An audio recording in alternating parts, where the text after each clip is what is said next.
अस्सलाम वालेकुम दोस्तों, मैं हूं माजिद खान। आज की इस वीडियो में आपके साथ UCET pre engineering expected paper 2023 share करूंगा, जिसकी आप प्रिपरेशन करके तो अपने रियल टेस्ट में अच्छे मार्क्स हासिल कर सकते हैं। तो देखते हैं इसका जो सबसे पहला पार्ट है वो यहाँ पे आप देख सकते हैं। वर्बल रीजनिंग का जो पार्ट है सबसे पहले वो मैं आपके साथ शेयर करूँगा। तो इसमें जो सबसे पहला है वो यहाँ पर आप देख सकते हैं एनालॉगी। एनालॉगी एक चीज़ और दूसरी चीज़ के दरमियान मुआवजना आमतौर पर वजाहत या वजाहत के मकसद के लिए इस्तेमाल किया जाता है। तो इसका जो सबसे पहला क्वेश्चन है वो यहाँ पे आप देख सकते हैं, नेक्रोमेंसी, नेक्रोमेंसिस गोसिस। तो सबसे पहले जो नेक्रोमेंसिस का मतलब है वो यहाँ पे आप देख सकते हैं। नेक्रोमेंसिस का मतलब है जादूगर। तो जो गोसिस का मतलब है वो यहाँ पे आप देख सकते हैं भूत। तो इसका जो करेक्ट ऑप्शन आएगा वो यहाँ पे आएगा, इसका जो यहाँ पे सी वाला ऑप्शन है ये करेक्ट आएगा। यहाँ पे आप देख सकते हैं सोर्सरी स्पिरिट। सोर्सरी कहते हैं जादूगरनी को, इसके बाद जो स्पिरिट है वो कहते हैं रूह को। तो इसलिए ये जो आपस में सिनोनिम है। इसका जो यहाँ पे इसका जो आंसर है वो यहाँ से आप चेक कर सकते हैं। इसकी यहाँ पे जो एक्सप्लेनेशन है वो यहाँ पे अवेलेबल है। यहाँ पे आप देख सकते हैं भूतों के साथ बातचीत करके मुस्तकबिल की पेशगोई करना शामिल है। इसी तरह जादू का तल्लक रूह से है। इसी तरह ये आपस में सिनोनिम है। इसका जो सी वाला ऑप्शन है ये करेक्ट है। इसके बाद जो इसका नेक्स्ट एमसीक्यूज है वो यहाँ पे आप देख सकते हैं। क्वेश्चन नंबर 2, इसका जो क्वेश्चन नंबर 2 है वो यहाँ पे आप देख सकते हैं एक्सट्रोवर्ट। एक्सट्रोवर्ट का मतलब है ज़ाहिर परस्त। तो इसके साथ जो इसका वर्ड है वो यहाँ पे आप देख सकते हैं रेटिसेंट। रेटिसेंट कहते हैं खामोश को। तो एक्सट्रोवर्ट कहते हैं ज़ाहिर परस्त, यानी कि जो दूसरों के साथ बात करने में से लुत्फ़ उठाता हो, जिसको दूसरों के साथ बातचीत करना पसंद हो, जो एक खुली किताब हो। तो इसके साथ जो वर्ड है रेटिसेंट उसे कहते हैं खामोश। तो इसका जो करेक्ट ऑप्शन आएगा वो यहाँ पे आएगा ए वाला, रेप्रोबेट। रेप्रोबेट ह्यूमिलिटी। रेप्रोबेट कहते हैं मुलाकात करना और ह्यूमिलिटी कहते हैं आजिज़ी। तो इसलिए ये आपस में सिनोनिम है। इसका जो ए वाला ऑप्शन है ये करेक्ट है। इसका आप एक्सप्लेनेशन यहाँ से आप इसकी जो एक्सप्लेनेशन है वो यहाँ से आप रीड कर सकते हैं। An introvert is a shy and reticent person, whereas is an extrovert is an outgoing and overly expressive person. यानी कि एक इंट्रोवर्ट एक शर्मीला शख्स होता है, जबकि एक एक्सट्रोवर्ट एक वाज़ह तौर पर इजहार ख्याल, जिसे आप एक खुली किताब कह सकते हैं। इसके बाद इसका जो क्वेश्चन नंबर 3 है वो यहाँ पे आप देख सकते हैं फेब्रल इलनेस। फेब्रल का जो मतलब है वो है बहुत ज़्यादा बुखार। इसके बाद इलनेस कहते हैं बीमारी को। तो इसका जो ऑप्शन आएगा यहाँ पे आप देख सकते हैं डिल्यूजनल। डिल्यूजनल कहते हैं वहम को। तो इसके साथ जो वर्ड है इनसैनिटी कहते हैं पागलपन को। तो इसलिए इसका जो बी वाला ऑप्शन है ये करेक्ट है। कि इसके बाद यहाँ पे इसकी जो एक्सप्लेनेशन है वो यहाँ पे अवेलेबल है। Febrile is an adjective used to describe a condition that is associated with the fever. It is often used to describe an illness or disease that cause a fever such as the flu. An example of sentence using the analogy would be the patient has a febrile illness. ये एक सिफ्त है जो कि ऐसी हालत को बयान करने के लिए इस्तेमाल होती है जिसका तल्लुक़ बुखार से है। ये अक्सर ऐसी बीमारी को बयान करने के लिए इस्तेमाल होता है जो बुखार का सबब बनता है, जैसा कि फ्लू या नमूनिया। इस्तेमाल करते हुए एक जुमले की मिसाल ये होगी कि मरीज़ को बुखार की बीमारी है। यहाँ पे इसकी जो एक्सप्लेनेशन है वो यहाँ पे आप देख सकते हैं। इसका जो लिंक है वो मैं आपको डिस्क्रिप्शन में ऐड कर दूँगा, वहाँ से आप ये वेबसाइट ओपन करके तो जो प्रैक्टिस है वो कर सकते हैं। इसके बाद जो नेक्स्ट एमसीक्यूज़ है वो यहाँ पे आप देख सकते हैं वाइन ग्रेप्स। इसके बाद पैरी, वाइन का मतलब है शराब। इसके बाद जो ग्रेप्स ये कहते हैं अंगूर को। इसके बाद पैरी। तो इसका जो ऑप्शन आएगा वो यहाँ पे आएगा पियर्स। पियर्स कहते हैं नाशपाती को। तो इसकी जो यहाँ पे एक्सप्लेनेशन है वो यहाँ पे आप देख सकते हैं। Perry is a fermented beverage made for pets, यानी कि जो पैरी है ये नाशपाती से बनती है। इसके बाद इसके जो आगे similar to analogy wines grapes is where wine is made from, यानी कि जो शराब है ये अंगूर के जो जूस है इससे बनती है। इसे आप अंडरस्टैंड कर सकते हैं। इसके बाद जो नेक्स्ट एमसीक्यूज़ है क्वेश्चन नंबर 5 जो यहाँ पे आप देख सकते हैं। Apple mean. तो जो एप्पलेट का जो मीन है वो यहाँ पे मीन्स है वो यहाँ पे आप देख सकते हैं। एप्पलेट कहते हैं घबराया हुआ, तो इसलिए इसका जो आएगा वो यहाँ पे आएगा फ्राइटेंड, यानी कि खौफजदा। ये आपस में सिनोनिम है, इसलिए इसका जो सी वाला ऑप्शन है ये करेक्ट है। इसके बाद यहाँ पे आप जो एक्सप्लेनेशन है वो चेक कर सकते हैं। इसके बाद जो क्वेश्चन नंबर 6 है, परसिक्यूट। परसिक्यूट का मतलब है सताना, तो इसका जो आंसर आएगा वो यहाँ पे आएगा कंफर्ट, यानी कि आरामदा। तो ये दोनों आपस में एंटीनम है। यहाँ पे इसका जो लिंक है वो मैं आपको डिस्क्रिप्शन में ऐड कर दूँगा, वहाँ से आप इसे ओपन करके तो इसकी जो प्रैक्टिस है वो कर सकते हैं और अपने रियल टेस्ट में अच्छे मार्क्स हासिल कर सकते हैं। इसके बाद नेक्स्ट जो है वो यहाँ पे आप देख सकते हैं एंटीनम। एंटीनम कहते हैं मुतज़ाद को, यानी कि किसी अल्फाज का उलट। तो यहाँ पे आप देख सकते हैं एक्सल्ट का मतलब है उल्ट, वो सॉरी एक्सल्ट का मतलब है सरबुलंदी।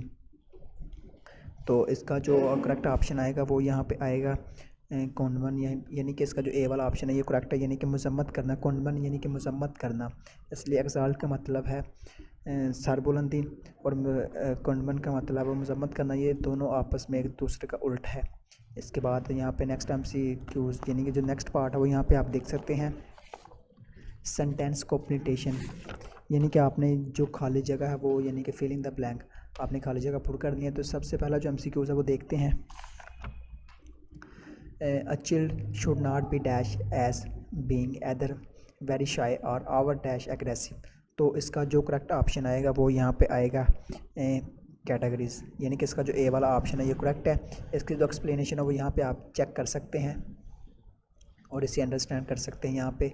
इसके बाद जो क्वेश्चन नंबर 9 है वो यहाँ पे देखते हैं। In his usual dash manner he had insured himself against this type of laws. तो इसका जो करेक्ट ऑप्शन आएगा वो यहाँ पे आएगा सर्कमस्पेक्ट। इसका जो डी वाला ऑप्शन है ये करेक्ट है। इसके बाद इसकी जो एक्सप्लेनेशन है वो आप यहाँ से देख सकते हैं। इसका जो लिंक है वो मैं आपको डिस्क्रिप्शन में ऐड कर दूँगा, वहाँ से आप इसे ओपन करके तो अपनी जो प्रैक्टिस है वो कर सकते हैं।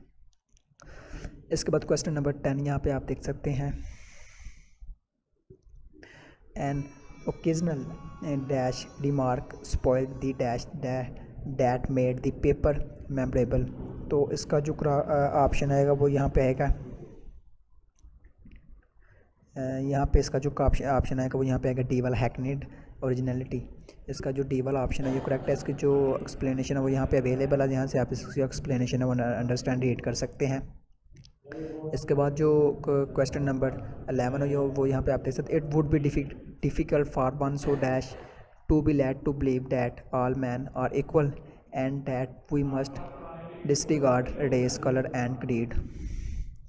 तो इसका जो करेक्ट ऑप्शन आएगा वो यहाँ पे आएगा intolerant.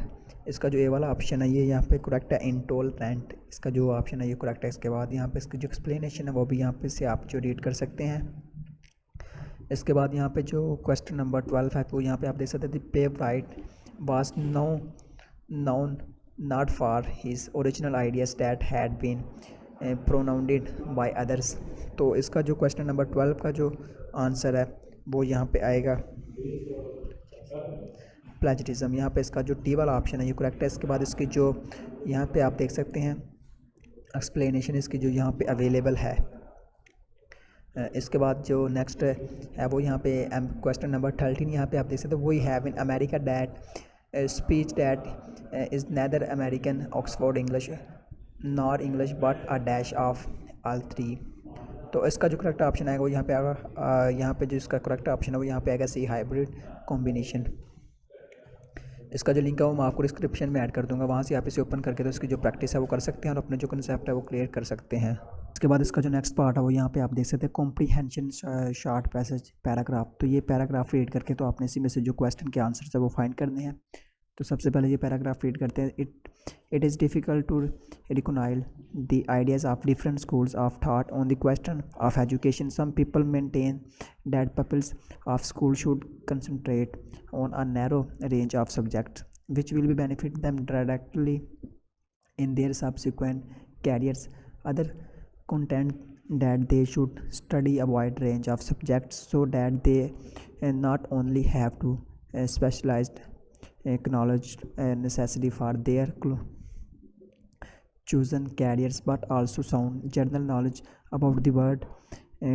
They will have to work and live in.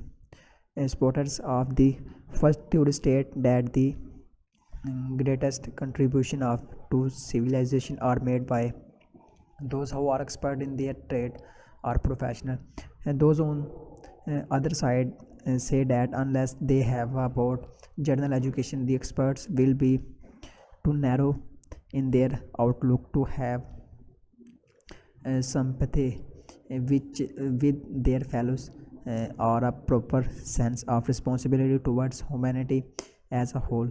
तो यहाँ पे क्वेश्चन जो 5 क्वेश्चन के जो आंसर है वो आपने इस पैराग्राफ को जो रीड करके तो इसमें से फाइंड करने हैं। तो सबसे पहला जो क्वेश्चन है वो यहाँ पे आप देख सकते हैं, supporters of the first theory would not agree with which one of the following. तो यहाँ पे आप देख सकते हैं सपोर्टर यहाँ पे अवेलेबल है, यहाँ से आप इसे जो रीड करके तो इसका जो आंसर है वो यहाँ से फाइंड कर सकते हैं। तो इसका जो करेक्ट ऑप्शन है वो यहाँ पे आएगा D, students should not undertake any specialisation work. तो यहाँ पे जो आप देख सकते हैं, greatest contribution to civilisation are made by those expert. इनका जो आप इजीली रीड करके तो इसमें से जो इनके आंसर हैं वो फाइंड कर सकते हैं। इसके बाद जो नेक्स्ट MCQs है वो क्वेश्चन है वो यहाँ पे आप देख सकते हैं, school of thought can best be explained as. तो इसका जो करेक्ट ऑप्शन आएगा वो यहाँ पे आएगा बी वाला, इसका जो ऑप्शन है करेक्ट है, groups of people having different perspective on a particular subject option है। इसके बाद इसकी जो यहाँ पे एक्सप्लेनेशन यहाँ पे अवेलेबल है, यहाँ से आप इसे रीड करके तो इजीली अंडरस्टैंड कर सकते हैं। इसके बाद जो next MCQs, according to the second school of thought education will not be very effective if students. तो जो 16 का जो करेक्ट ऑप्शन है वो यहाँ पे आएगा A, do not have a wide general education option, इसलिए हम ऐसे ए पे टिक मार्क कर देंगे। इसके बाद इसका जो MCQs क्वेश्चन नंबर 17 है वो यहाँ पे आप देख सकते हैं। इसका जो लिंक है वो मैं आपको डिस्क्रिप्शन में ऐड कर दूंगा, वहाँ से आप इसे ओपन करके तो इजीली आप इस जो क्वेश्चन को सॉल्व कर सकते हैं। इसके बाद जो क्वेश्चन नंबर 17 है, according to the passage which one of the following statement is true about board general knowledge. तो ये अगर आप पैसेज को रीड करेंगे तो आप इसका जो आंसर है वो इजीली फाइंड कर सकेंगे। तो इसका जो करेक्ट आंसर है वो यहाँ पे आएगा, इट ब्रॉडन्स वन आउटलुक। इसका जो डी वाला ऑप्शन है ये करेक्ट है। इसके बाद यहाँ पे इसकी जो एक्सप्लेनेशन भी यहाँ पे इसकी जो एक्सप्लेनेशन है वो अवेलेबल नहीं। इसके बाद जो MCQs नंबर क्वेश्चन नंबर 18 है, what is the passage about, यानी कि ये पैसेज किसके मुतालिक है। तो इसका जो करेक्ट ऑप्शन आएगा वो यहाँ पे आएगा, projecting to different ideas about education, यानी कि 2 मुख्तलिफ़ किस्म के ख्यालात की बेस पे जो यानी कि प्रोजेक्ट तैयार करना। इसके बाद इसका जो बी वाला ऑप्शन है ये करेक्ट है। इसका जो लिंक है वो मैं आपको डिस्क्रिप्शन में ऐड कर दूंगा, वहाँ से आप इसकी प्रिपरेशन कर सकते हैं। इसके अलावा अगर आपके माइंड में कोई क्वेश्चन हो तो आप हमें कमेंट सेक्शन में पूछ सकते हैं। नेक्स्ट वीडियो में इसका जो पार्ट 2 है वो आपके साथ डिस्कस करूँगा। इसी के साथ मुझे दीजिए इजाज़त, मिलती है नेक्स्ट वीडियो में, तब तक के लिए अल्लाह हाफिज़।